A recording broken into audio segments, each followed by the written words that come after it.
오늘은 신명기 말씀을 찾아보겠습니다. 1장입니다. 신명기 1장 21절과 22절 두 절을 읽어드리겠습니다. 신명기 1장 21절 22절입니다.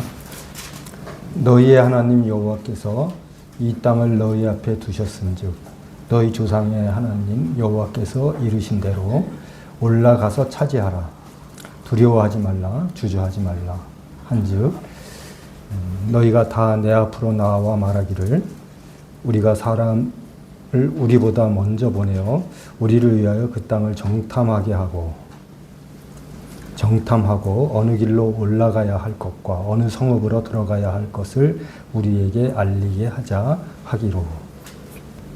출애굽한 이스라엘 백성들이 가나안 땅 정복을 앞두고 있는 상황이었습니다.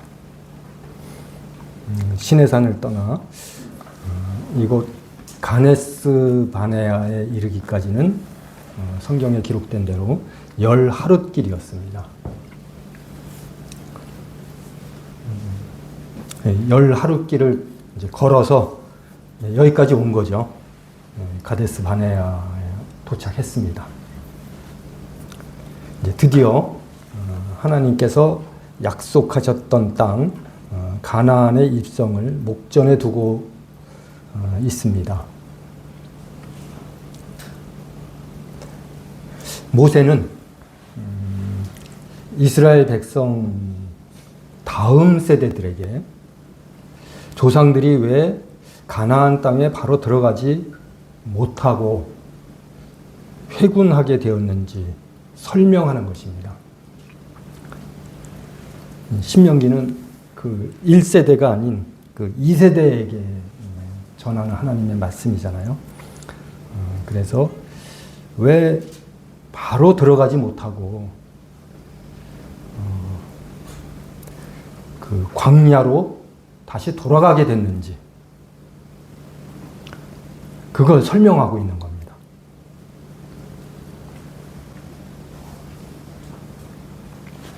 21절 말씀과 22절 말씀은 완전히 대조를 이룹니다.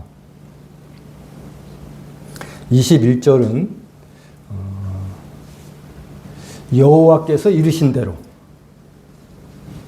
여호와께서 이르신 대로 하나님께서 말씀하셨으니 주체가 하나님입니다. 그 말씀을 믿고 올라가서 차지하라. 하나님의 명령이거든요. 그리고 두려워하지 말고 주저하지도 말라.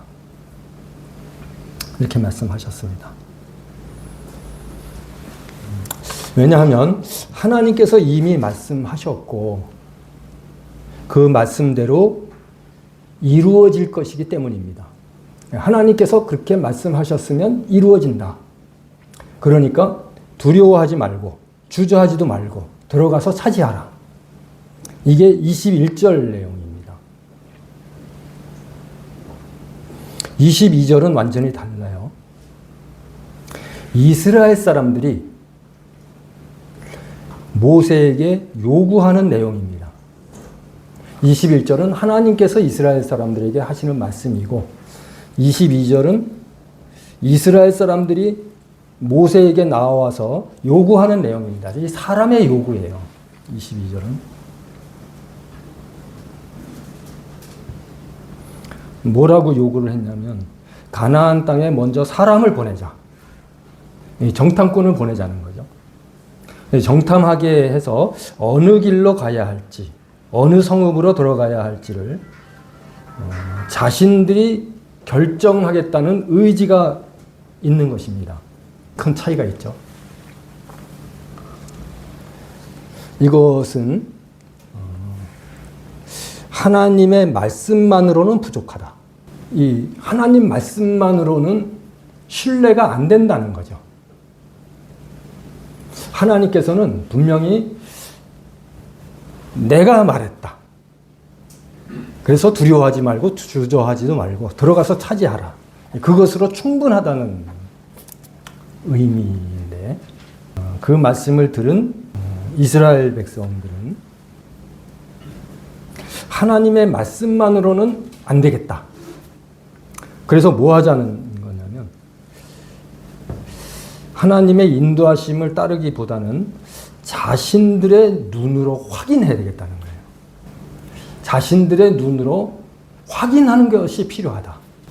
그리고 사람의 방법대로 전쟁을 하겠다는 그런 의도가 담겨 있습니다.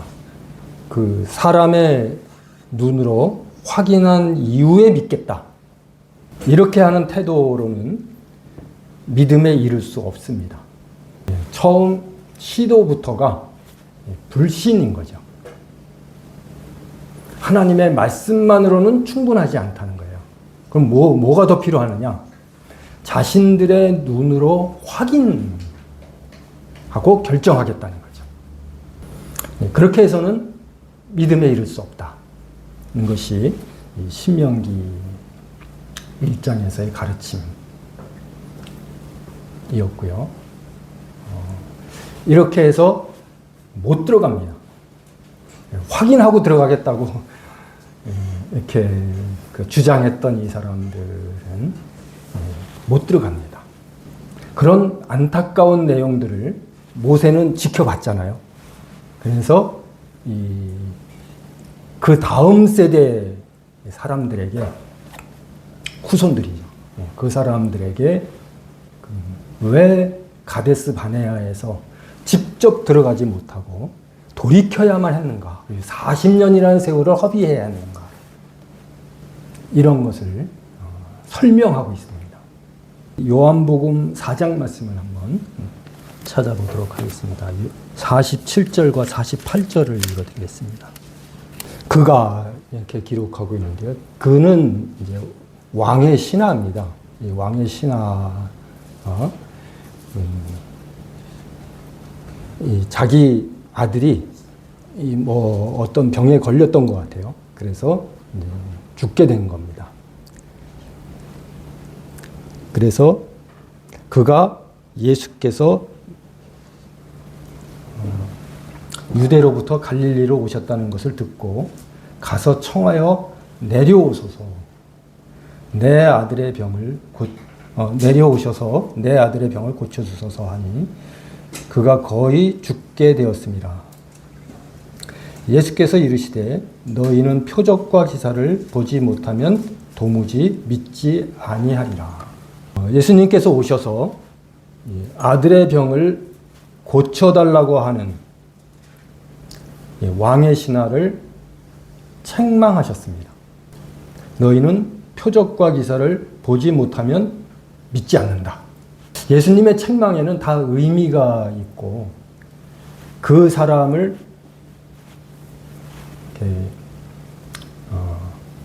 바로잡기 위한 어떤 의도가 있으십니다. 그냥 너 잘못됐어 이렇게 하시는 게 아니라 네가 지금 잘못된 시도를 하고 있으니까 바로잡아야 해 라고 책망하시는 겁니다.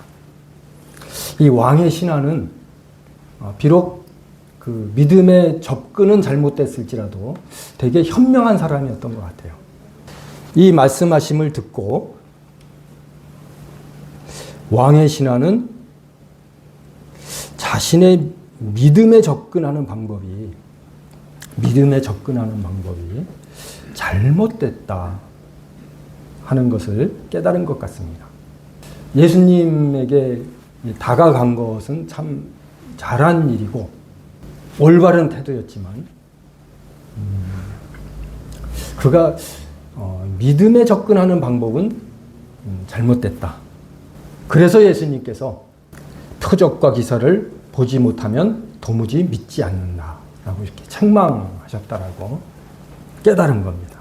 이 사람은, 이 왕의 신하, 이 사람은 예수님이 자기 아들을 고쳐주시는 과정, 손을 얻는다든지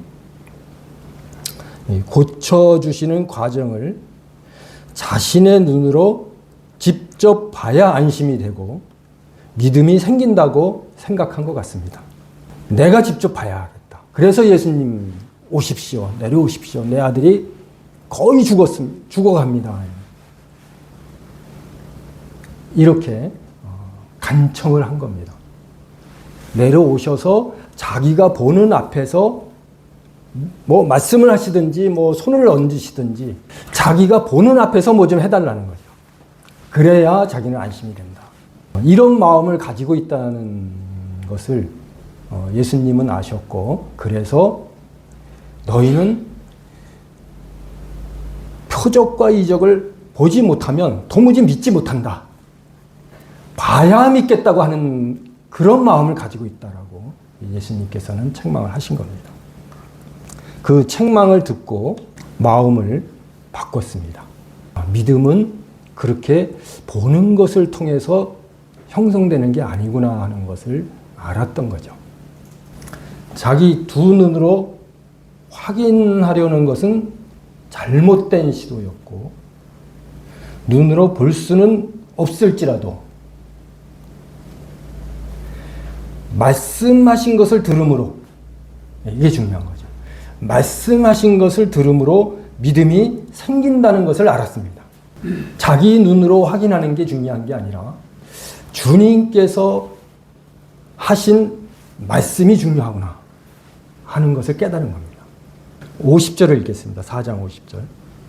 예수께서 이르시되 가라, 내 아들이 살아있다 하시니. 말씀하셨어요. 내 아들이 살아있다. 그 다음 보세요. 그 사람이 예수께서 하신 말씀을 믿고 가더니. 확인했나요? 확인 못했습니다. 네, 왜 이 사람이 발걸음을 돌렸죠? 내 아들이 살아있다는 이 말씀을 듣고 그 말씀으로 인한 믿음이 생긴 겁니다. 자기 눈으로 확인한 것은 아무것도 없습니다. 아들이 죽었는지 살았는지 눈으로 확인하지 못했어요. 그런데 이 사람이 왜 발걸음을 돌이켜서 집으로 갔죠? 예수님께서 말씀하셨기 때문에 그 말씀을 믿고 살았구나. 이런 마음이 든 겁니다. 지금 이 순간에도 자기 눈으로 볼 수 있는 것은 없었지만 예수님의 말씀이 그 사람의 마음을 바꿔 주었고요. 발걸음을 옮기게 했습니다. 이게 정상적인 믿음인 거예요. 예수님께서는 이 사람의 믿음을 세워주시기 위해서, 정상적인 믿음을 갖게 하기 위해서 이런 책망을 하신 겁니다. 너희는 도무지 표적과 기사를 보지 못하면 믿지 않는다. 책망하신 겁니다. 그 책망이 이 사람에게는 큰 도움이 됐어요. 그래서 자신이 바뀐 겁니다. 내가 봐야 된다고 생각을 했는데 그게 아니라 주님의 말씀만으로 내 아들이 살 수 있구나 하는 이런 믿음이 생긴 겁니다.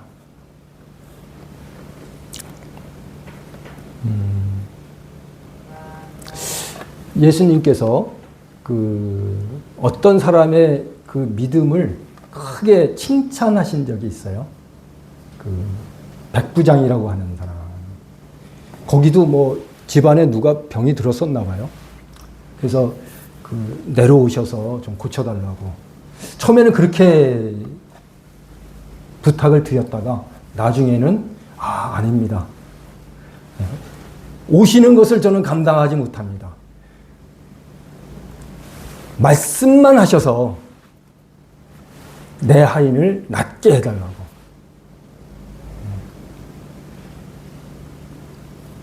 그러면서 자기도 뭐 누구 아래에 있고 자기 아래에도 누가 있고 뭐 이런 얘기 이제 하면서 말씀만 하시면 변화가 나타납니다. 이런 믿음의 모습을 보였습니다. 예수님께서 그 사람의 백부장의 말을 들으시고 크게 기뻐하셨어요. 아까 뭘 보고 기뻐하셨냐면 이 백부장의 믿음을 보고 기뻐하셨습니다. 이 믿음이 뭐냐면 말씀만 하시면 변화가 나타납니다. 내 하인이 낫습니다. 이스라엘 중에서도 이만한 믿음을 내가 보지 못했다. 이렇게 말씀하시면서 아주 흡족해 하시는 믿음의 모습이 있을 때 예수님께서는 또 하나님께서도 많이 기뻐하시고 흡족해 하십니다. 반대로 예수님께서 눈물을 흘리신 적이 2번 있었죠. 기억나시나요? 성경에는 3번 이제 우셨다라고 이제 기록이 되어 있는데 3번째는 이제 히브리서에서 통곡과 눈물로 하나님 앞에 간구했다는 그런 내용이 있고 실제로 복음서에서 눈물을 흘리신 건 2번 있는데요. 다 불신과 관계가 있습니다. 사람들이 믿지 못할 때 말씀만으로는 안 되겠습니다. 직접 봐야 되겠습니다. 이렇게 자기 주장을 굽히지 않을 때 예수님께서는 슬퍼하십니다. 나중에 이 왕의 신하가 자기의 아들이 살아난 것을 확인하죠. 확인하는데 그것도 눈으로 확인하는 게 아니에요. 귀로 확인했습니다. 집에서 사람들이 나와요. 아들이 살아났다고, 생기가 돈다고, 이제 막 음식도 먹고 막 몸을 움직인다고. 그 기쁜 소식을 자기 주인한테 막 알리고 싶어서 빨리 나왔습니다. 그러다가 길에서 마주친 거예요. 그래서 귀로 확인했습니다. 귀로 보는 것으로 확인한 게 아닙니다. 들음으로써 확인했어요. 듣는 게 얼마큼 중요한가. 어디에서 보니까 이 눈은 믿을 게 못 되는 게 너무 많다고, 이 착시 현상이 엄청 많다고 하더라고요. 그래서 어떤 사람이 막 실험도 하잖아요. 뭐 선을 2개 긋고 싹대기로 막 해서 어느 게 커 보이느냐. 또 이만한 공간에다가 뭘 그려놓고 이게 크냐 저게 크냐. 근데 사실은 똑같은데 눈은 어리석어서요. 이게 더 커 보인다. 저도 보면 이게 훨씬 커 보이는데. 근데 사실상 같은 크기라는 거예요. 이 눈은 거짓말도 잘하고요. 속기도 잘하고. 믿을 게 못 됩니다. 믿음은 들음에서 나고 들음은 하나님의 말씀으로 말미암느니라. 지금도 얼마나 많은 사람들이 보는 거 외에는 안 믿겠다. 유물론자들이 그렇잖아요. 아주 머리가 좋고 공부를 많이 한 과학자들도 나는 보는 거 외에는 안 믿는다. 이런 사람들이 꽤 있어요. 그것도 아주 대놓고 얘기를 합니다. 보이지 않지만 존재하는 것들이 얼마나 많은데 나는 보는 것만 믿는다. 평생 속아 살겠다고 선언을 하는 겁니다. 믿음은 들음에서 나고 들음은 하나님의 말씀으로 말미암느니라. 사도 바울이 3층 천에 올라가잖아요. 거기에 올라가서 내가 뭘 봤다라는 걸 얘기하지 않아요. 들었다. 사람이 이 표현할 수 없는 말, 그런 걸 들었다. 많은 물소리와 같고 이런 표현이 있는데 거기에서도 3층 천에 올라가서도 들었다라고 말하지 내가 뭘 봤어 이런 표현을 안 했습니다. 듣는 게 얼만큼 중요한가. 그래서 그 학생 캠프에 가면요 스크린을 이렇게 내려놓고 뭘 많이 보여줍니다. 저거 물론 이해를 돕기 위해서 그런 것도 필요하다는 생각이 드는데 그렇게 권장할 만한 일인가? 잘 듣게 하는 것이 오히려 더 효과적이지 않을까?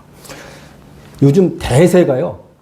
성경 없이도 가만히 앉아서 그냥 듣기만 하도록 그렇게 서비스를 해줍니다. 스크린에다가 말씀도 다 기록해줘요. 그러니까 이 녀석들이 가만히 앉아가지고 너무 편하게 믿으려고 하는 거예요.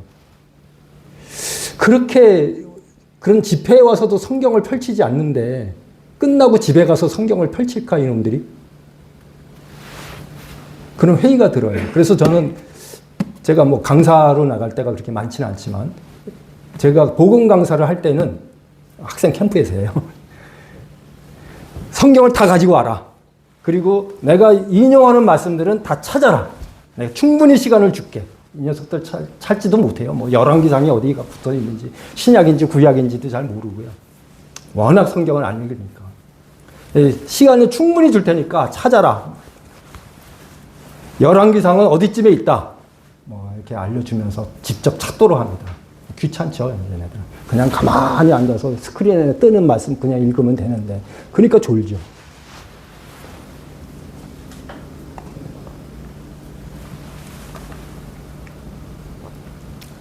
다시 본문으로 돌아가세요. 이스라엘 사람들이 모세에게 강력하게 요구했고 하나님께서 그들의 요구대로 각 지파의 대표를 한 명씩 선발해서 12명을 정탐꾼으로 가나안 땅에 보냅니다. 12명이 갔죠. 한 지파에 두령 한 명씩 선발을 해서 정탐을 하게 했습니다. 이제 12명의 정탐꾼이 40일간 가나안 땅을 두루 살피고 돌아왔습니다.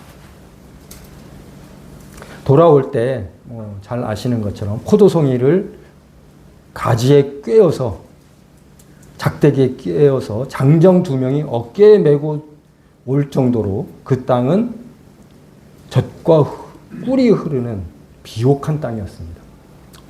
농사가 잘 되는 땅이었습니다. 좋은 걸 봤죠. 와, 정말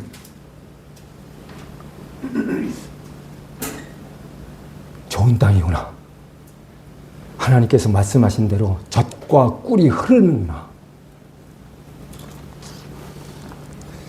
그렇지만 정탐꾼들은 그것만 본 것이 아닙니다. 그것만 본 게 아니에요. 우리 민수기 13장 말씀 한번 찾아보겠습니다.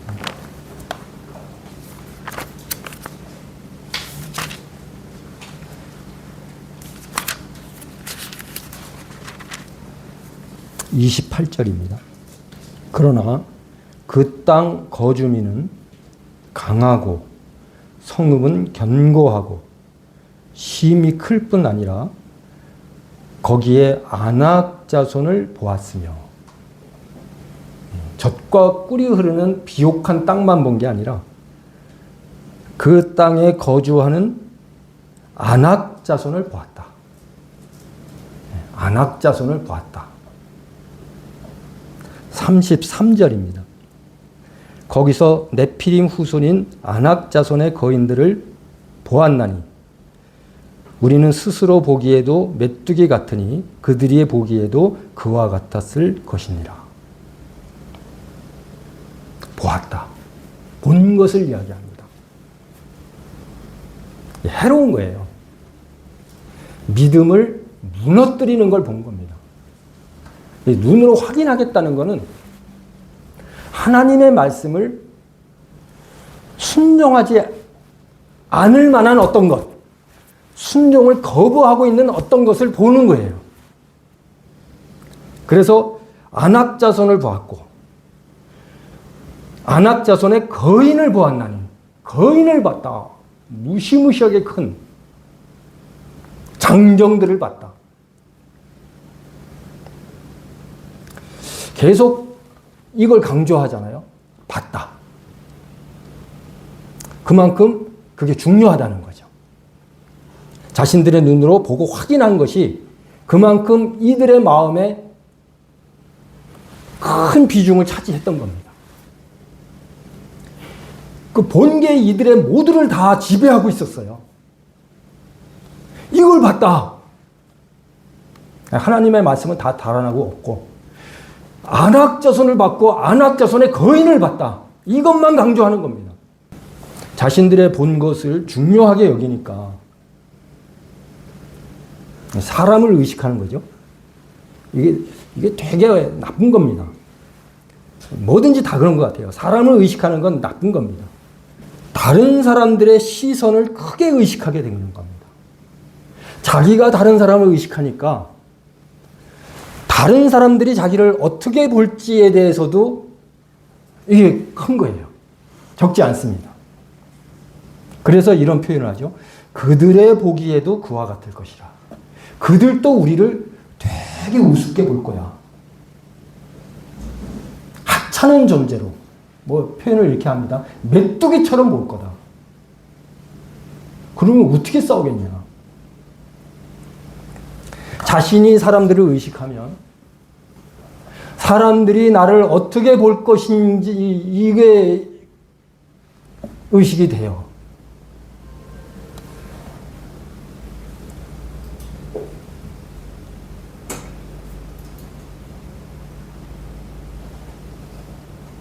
정말 눈으로 확인해 보니까 가나안족 사람들은 너무 크게 보였고 자신들은 지나치게 초라해 보였습니다.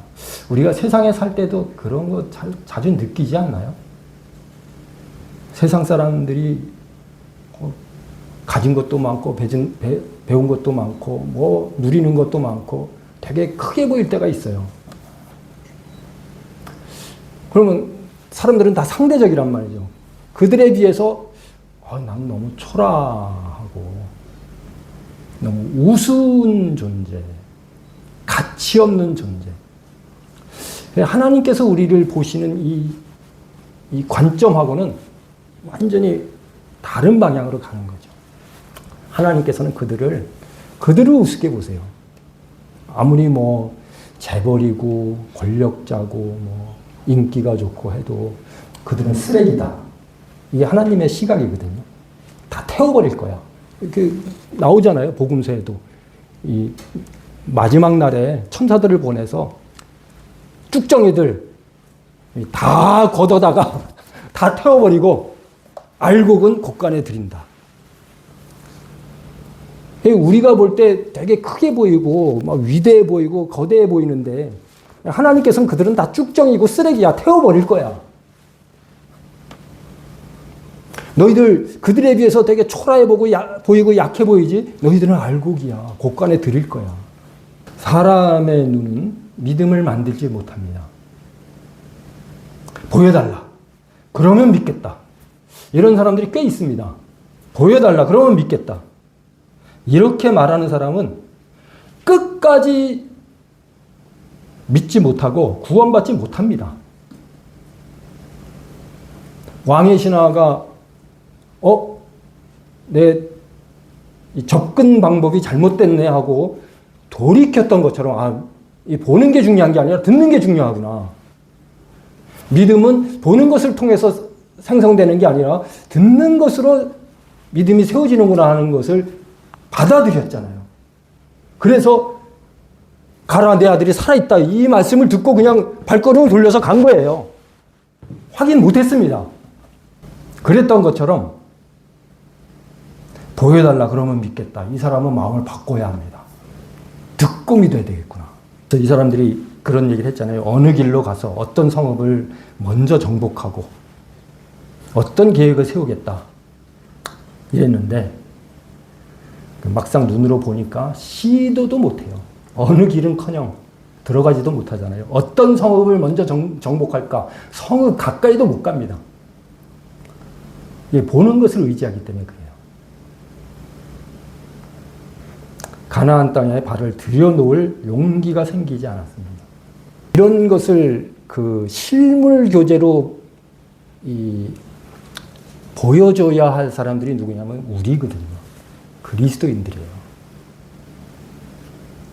그래서 사람들로 하여금 보는 게 중요한 게 아니라 듣는 게 중요하구나 하는 것을 이렇게 나타내야 할 사람들이 우리인데 우리조차도 듣는 거에 익숙하지 않고 계속 봐야 되겠다.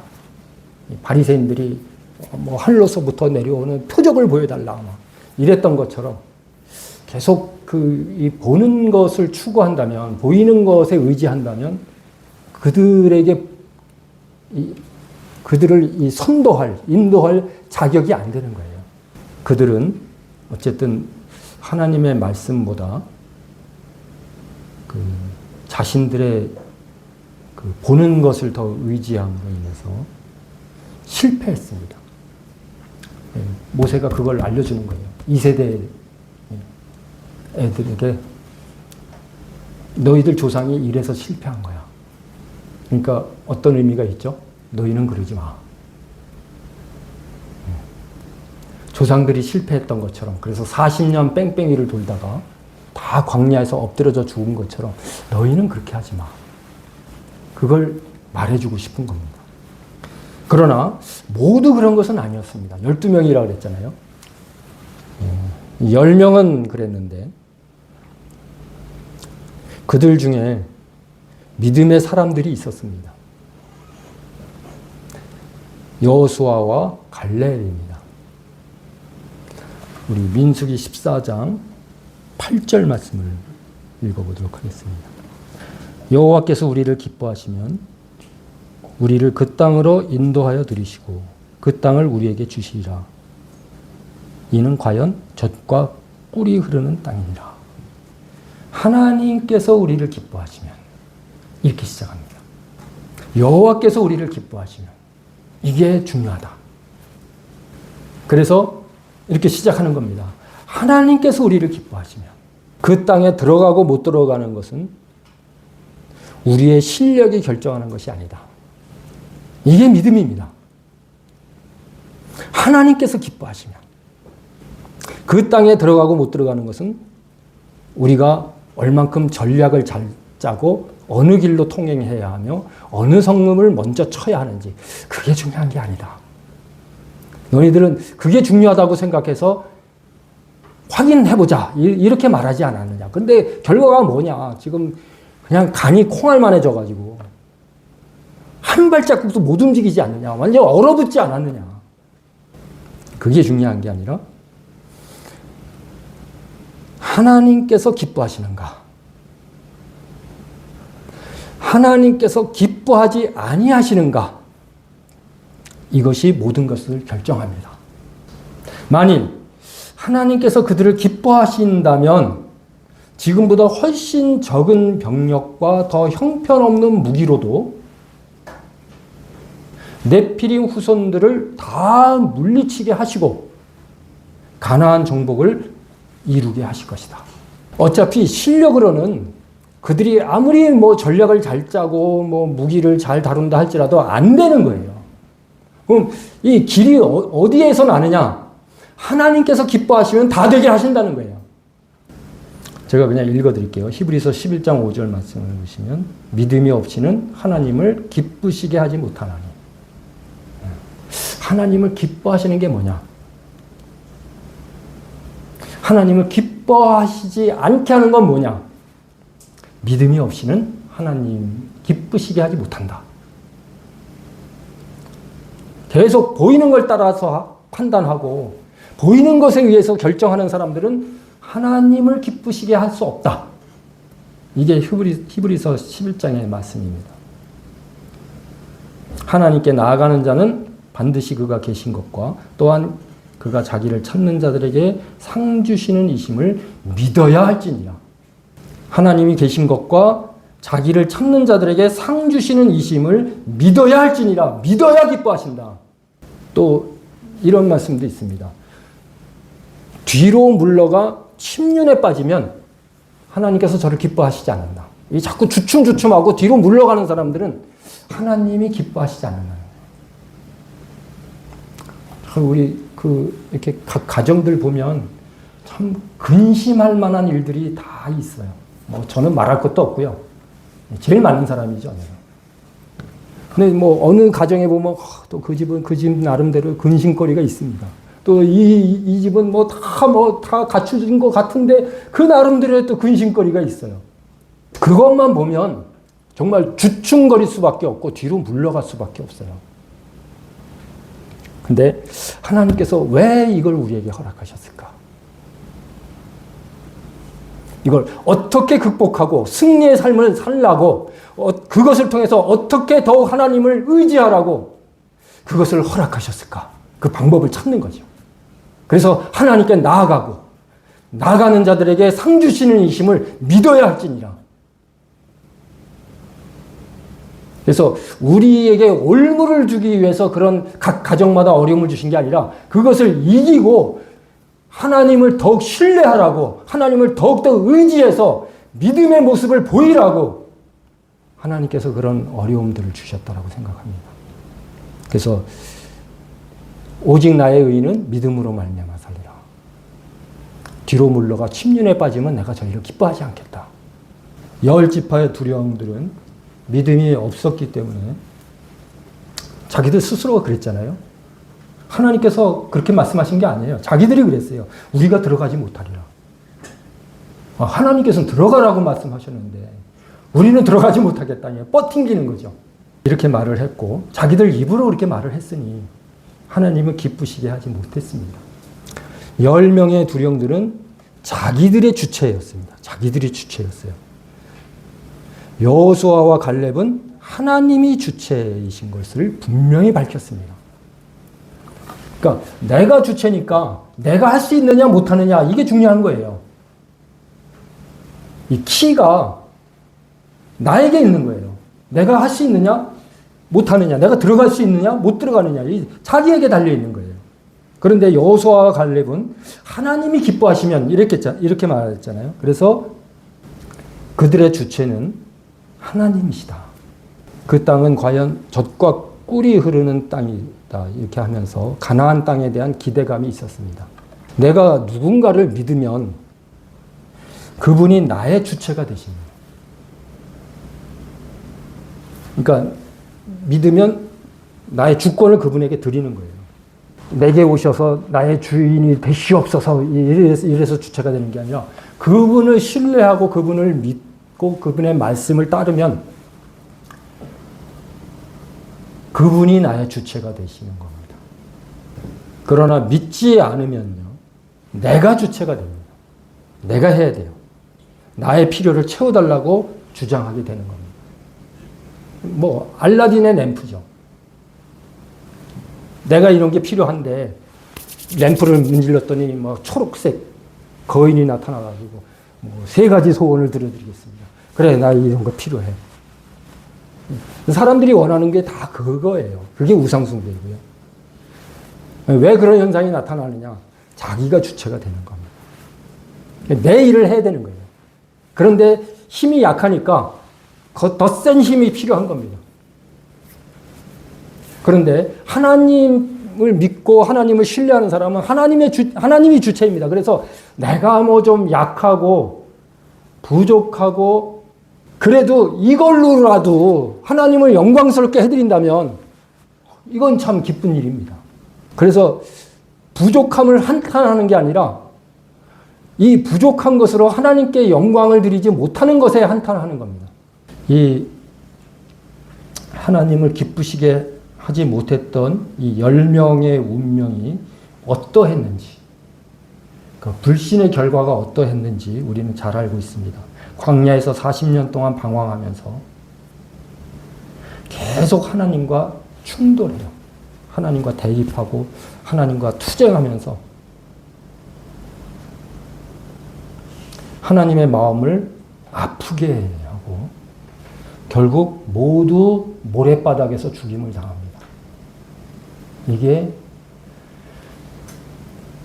보는 것에 의지했던 사람들, 그래서 우리는 못 들어간다 이렇게 주장했던 사람들의 결말이에요. 행복하지 않아요. 계속 하나님과 싸우고 다투고 하나님 마음을 아프게 하고 그래서 자신들도 힘들고 꽤 길바닥에서 다 죽어요. 이 사람들 한 사람 한 사람을 살펴본다면 다른 점들이 꽤 있었을 것입니다. 이들 중에 어떤 사람은 지혜로운 사람도 있었을 거고요. 어떤 사람은 성격이 좋은 사람도 있었을 거고 어떤 사람은 일 처리를 잘 하는 사람도 있었을 거예요. 각각의 어떤 좋은 점들이 있었을 겁니다. 그리고 이 사람들은 백성의 지도자들이었습니다. 나은 면이 있었기 때문에 선발된 거였거든요. 그러나 하나님 앞에서는 그런 것들이 별로 중요하지 않았어요. 이 사람이 얼마큼 지혜로운 사람이냐, 이 사람이 얼마큼 계산이 빠른 사람이냐, 일처리 능력이 탁월하냐, 뭐 하나님 앞에서는 그게 별로 중요하지 않아요. 하나님께서는 오직 그 사람들의 믿음을 보시고, 믿음이 있느냐, 믿음이 없느냐. 세상의 이 판단 기준, 이 가치 기준은 그런 게 아니에요. 다른 사람의 뒤통수를 쳐도, 이간질을 해도, 똑똑하면 선발합니다. 인정받아요. 일처리 능력이 탁월하면 취업이 돼요. 얼만큼 비열한 인간이냐, 얼만큼 다른 사람들과의 관계가 막 엉망이냐, 이런 거 물론 따지긴 하겠지만 그건 나중 문제예요. 근데 하나님께서는 그런 거 별로 중요하게 생각 안 하세요. 능력은 나에게 있다. 지혜도 나에게 있다. 이 사람이 정말 믿음이 있는 사람이냐. 믿음을 보시고 평가하십니다. 우리는 이런 의문을 가질 수 있잖아요. 12명 중에 어떻게 갈렙과 여호수아만 믿음의 사람이 되었을까? 10명은 다 아니었는데 여호수아와 갈렙은 믿었거든요.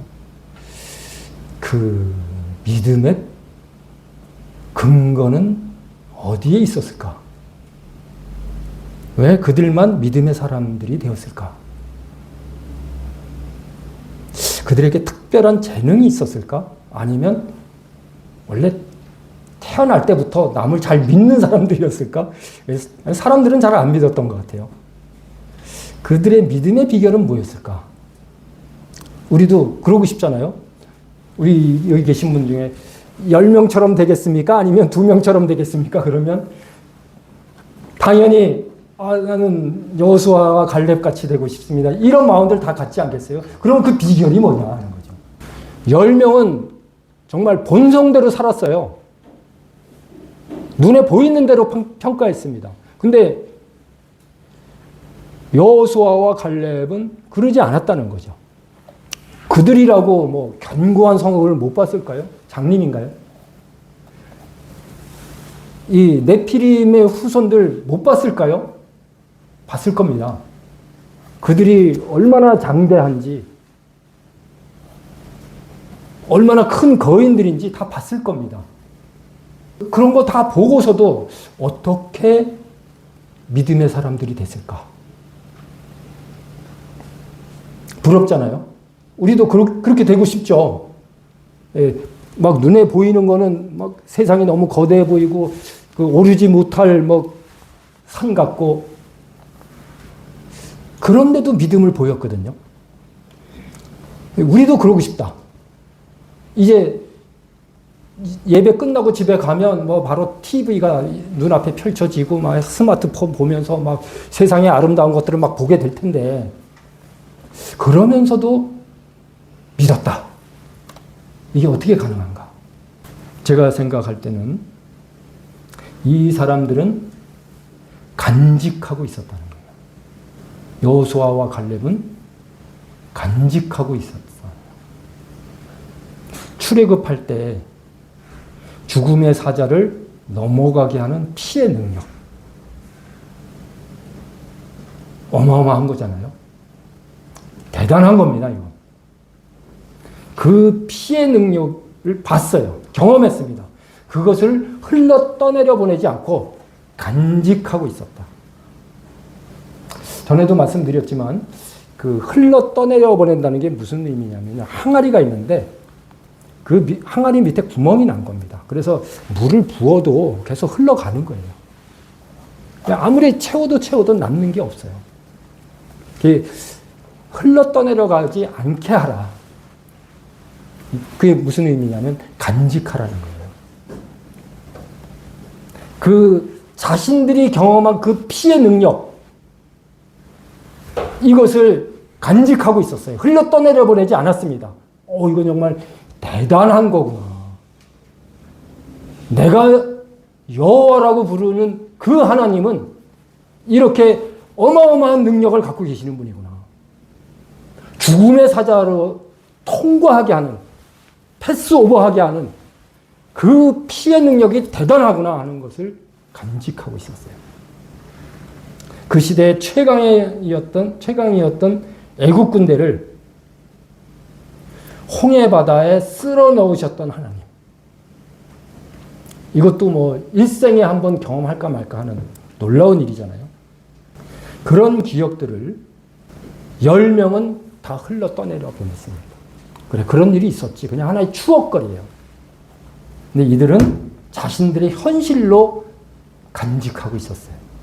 여호수아와 갈렙은 이 모든 것을 기억하고 간직했습니다. 우리가 매주 드리는 떡과 잔으로 드리는 예배는 간직하라고. 예수님의 희생이 얼마나 놀라운 일이었는지 기억하고 간직하라고 이런 예식을 저에게 주신 겁니다.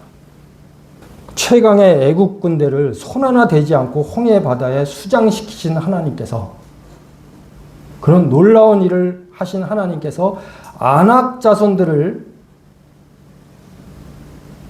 쓰러뜨리는 일은 아무것도 아니다. 애국 군대에 비하면 이들은 좀 전력상으로 좀 약하잖아요. 그렇죠? 그때 당시에 강대국이 이집트였으니까 지금으로 말하면 1년에 1000조 예산을 쓰고 있는 미국 군대인 거죠. 그런 미국 군대를 그냥 철퍼덕 잡아뜨리신 하나님께서 조그만 나라의 군대 그런 것쯤이야. 그런 믿음을 가지고 있었던 거죠. 여호수아와 갈렙은 같은 믿음의 사람일지라도 차이가 있습니다. 스타일이 약간 달라요. 둘 다 믿음의 사람이긴 한데 그래도 조금 다른 길을 걸었습니다. 여호수아는 청년 시절부터 모세에게 배우면서 후계자 수업을 받고 있었습니다. 이렇게 그 후계자 수업을 제대로 받은 사람이 구약에는 제가 알기로 더 있을 수도 있겠지만 제가 기억하기로는 2사람입니다. 여호수아하고 엘리사예요. 여호수아는 젊은 시절부터 자기의 스승이자 멘토인 모세 뒤를 바짝 따라다녔습니다. 시내산에 올라갈 때도 여호수아만 중턱까지 올라갔어요.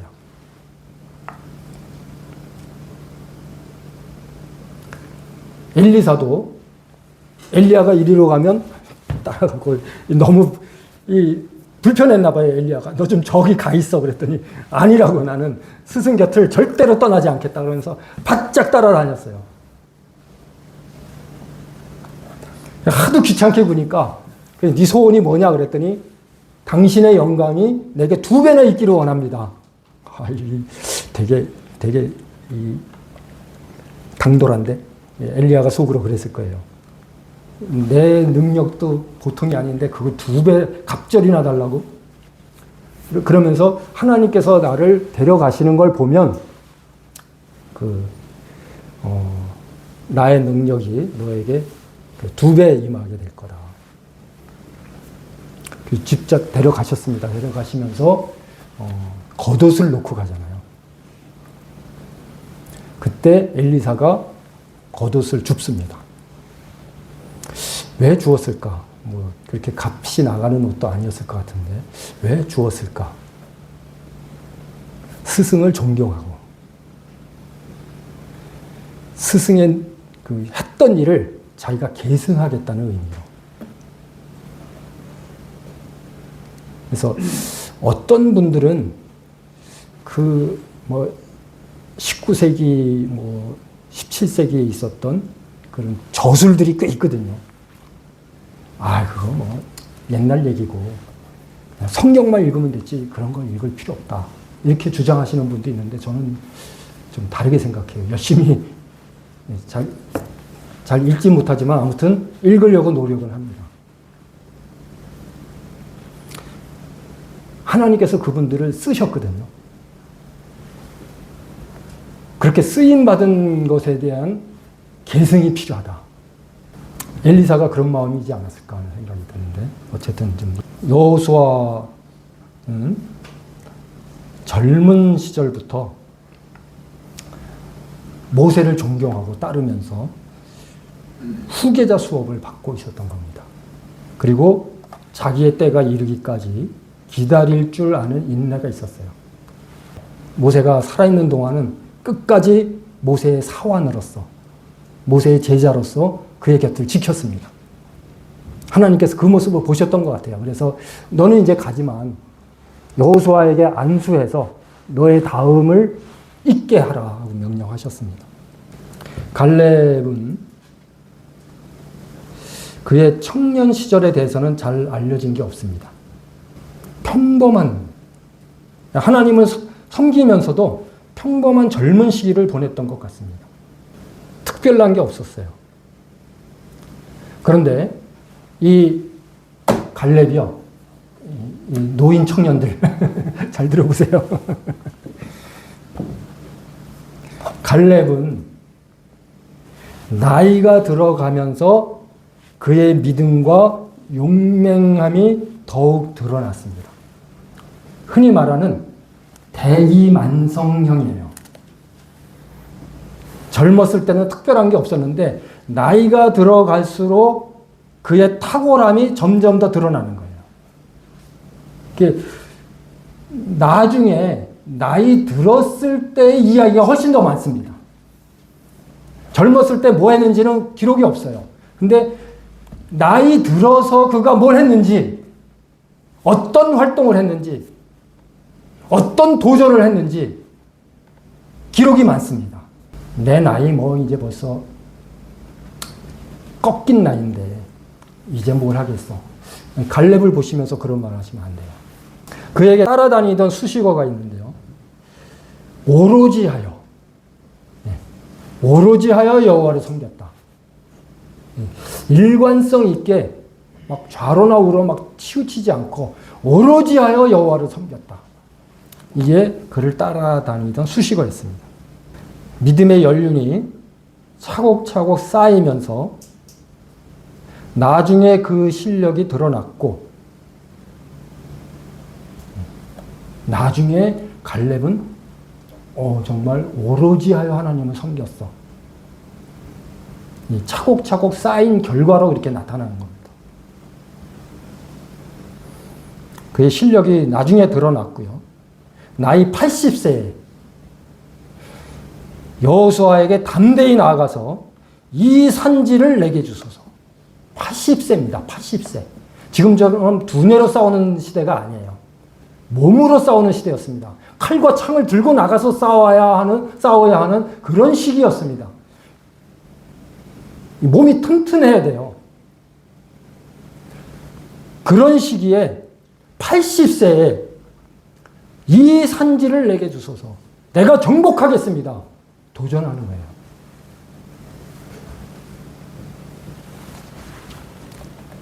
물론 어떻게 보면 그 시대와 지금 시대의 나이가 연령대가 좀 비슷하지 않을까 하는 생각이 들어요. 그때 모세가 120세까지 살았잖아요. 그러면서 이제 쭉 내려가는 거예요. 근데 지금은 내려갔다가 올라갑니다. 그래서 100세 시대는 기본이고 좀 오래 살면 120이에요. 그러니까 그때는 내려가면서 120세고 지금은 올라가면서 120세입니다. 그러니까 80세라 그러면 지금 우리 나이 80세하고 비슷한 겁니다.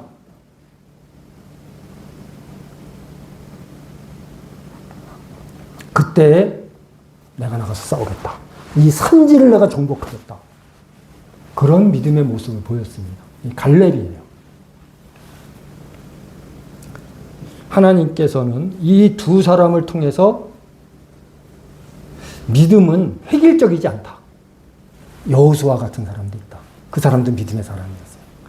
정말 참모로서 아주 모범생으로서 스승인 모세를 바짝 뒤쫓으면서 그의 온갖 심부름과 잔일을 다 도맡아서 했잖아요. 그러면서 지도자가 된 거예요. 갈렙은 무명이었습니다. 잘 드러나지 않았어요. 그런데 나이가 들어갈수록 그의 진가가 더욱 인정이 됐고 자기 스스로도 80세에 산지를 공략하겠다라고 도전을 합니다. 획일적이지 않다. 이런 것을 보여주셨다는 생각이 듭니다. 우리나라 사람들이 잘못된 단어를 사용하는 게 있어요. 근데 공부를 많이 한 사람도 이거 못 고치더라고요. 이 사람이 여전히 지금도 틀렸다라고 써요. 틀렸다라는 게 아니라 다른 거거든요. 그래서 제가 몇 번 지적을 했어요. 윤 선생님, 그거는 틀린 게 아니라 다른 겁니다. 그랬더니, 아, 그렇죠. 뭐. 그러더니 또 틀렸다고 해요. 틀린 게 아니라, 웡이 아니라, 다른 겁니다. 디퍼런스입니다. 맞나요? 네. 그런데 우리는 자기하고 같지 않은 걸 틀렸다라고 생각을 해요. 자기하고 일치하지 않으면 틀렸어. 틀린 게 아니라 다른 겁니다. 여호수아와 갈렙은 틀린 게 아니에요. 다른 겁니다. 서로 다른 길을 가고 있는 거예요. 이 다름을 인정하고 서로 협력하는 것이 필요합니다. 우리 소수가 모여서도 같은 사람 하나도 없어요. 같은 믿음을 가진 사람 하나도 없습니다. 물론 기본적인 건 다 같지만 세부적으로 들어가면 약간씩 다릅니다. 틀렸다라고 생각하지 마시고, 아, 다르구나. 이렇게 협력하는 우리의 마음이 필요하다는 생각이 듭니다. 네, 마치겠습니다.